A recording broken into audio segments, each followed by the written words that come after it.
শীর্ষ দুর্নীতিবাজদের তালিকা তৈরি হচ্ছে। সরকার এখন দুর্নীতির বিরুদ্ধে হার্ড লাইনে গেছে, কঠোর অবস্থান ঘোষণা করেছে দুর্নীতির বিরুদ্ধে। আর এ কারণেই শীর্ষ পদে বিভিন্ন সময়ে যারা ছিলেন তাদের মধ্যে যারা দুর্নীতিবাজ তাদের তালিকা তৈরি করা হচ্ছে। সরকারের দায়িত্বশীল একাধিক সূত্র এ তথ্য নিশ্চিত করেছে। বেনজির আহমেদের এই ঘটনা সারা দেশে চাঞ্চল্যের সৃষ্টি করেছে। সরকারের দায়িত্বশীল সূত্রগুলো বলছে, সরকার এ ঘটনায় হতবাক। অনেকেই জানতেন যে বেনজির আহমেদ দুর্নীতিবাজ পুলিশ কর্মকর্তা। বিশেষ করে র্যাবের মহাপরিচালক হওয়ার পর থেকে তিনি দুর্নীতির দিকে ঝুঁকে পড়েন। একদা এই মেধাবী কর্মকর্তার বহু অবদান থাকার পরও দুর্নীতির কারণে তিনি পুলিশ প্রধান থাকা অবস্থাতেই তার সহকর্মীদের কাছে সমালোচিত হয়েছিলেন। কিন্তু কেউ তার ভয়ে মুখ খুলতে পারত না, বিশেষ করে যারাই তার দুর্নীতির ব্যাপারে প্রত্যক্ষ বা পরোক্ষভাবে আপত্তি জানাতো তাদেরকে তিনি কঠোর শাস্তি দিতেন, অগুরুত্বপূর্ণ জায়গায় বদলি করতেন। বেনজির আহমেদের এই দুর্নীতির ঘটনা একটি দৈনিকে প্রকাশের পর দুর্নীতি দমন কমিশন তা অনুসন্ধান করতে গিয়ে কেঁচো খুঁড়তে সাপ বেরিয়ে এসেছে।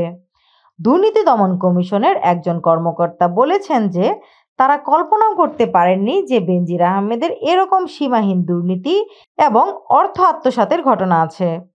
আর এ কারণেই ঘটনাটি তাদের চোখ কান খুলে দিয়েছে। এখন দুর্নীতি দমন কমিশন বিভিন্ন সময়ে যারা শীর্ষ পদে ছিলেন তাদের দুর্নীতির হদিস করছে।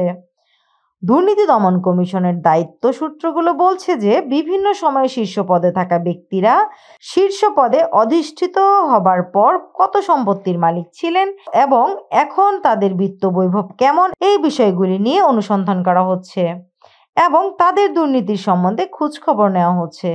তবে দুদক একাই নয়, সরকারের দায়িত্বশীল একাধিক সূত্র বলছে দুর্নীতি দমন কমিশন ছাড়াও বাংলাদেশ ব্যাংক, এনবিআর এবং সরকারি অন্তত 2টি সংস্থাকে এ সমস্ত বিষয়গুলো নিয়ে কাজ করার জন্য দায়িত্ব দেওয়া হয়েছে। তারা মূলত দেখবেন যে চাকরি জীবনের শুরুতে তার কি অবস্থা ছিল, চাকরি জীবনের বিভিন্ন পর্যায়ে তার সম্পদের কি পরিমাণ স্ফীতি হয়েছে এবং অবসর গ্রহণের পর তার সম্পদ কতটুকু বেড়েছে, সেই হিসাবগুলো তারা করবেন।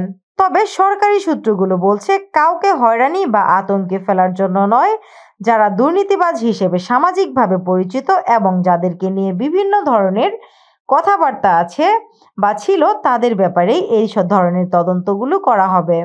এই তদন্তের মাধ্যমে যারা প্রকৃত দুর্নীতিবাজ হিসেবে প্রাথমিকভাবে প্রমাণিত হবেন তাদের বিরুদ্ধে বেনজির আহমেদের মতোই আইনি প্রক্রিয়া শুরু করা হবে।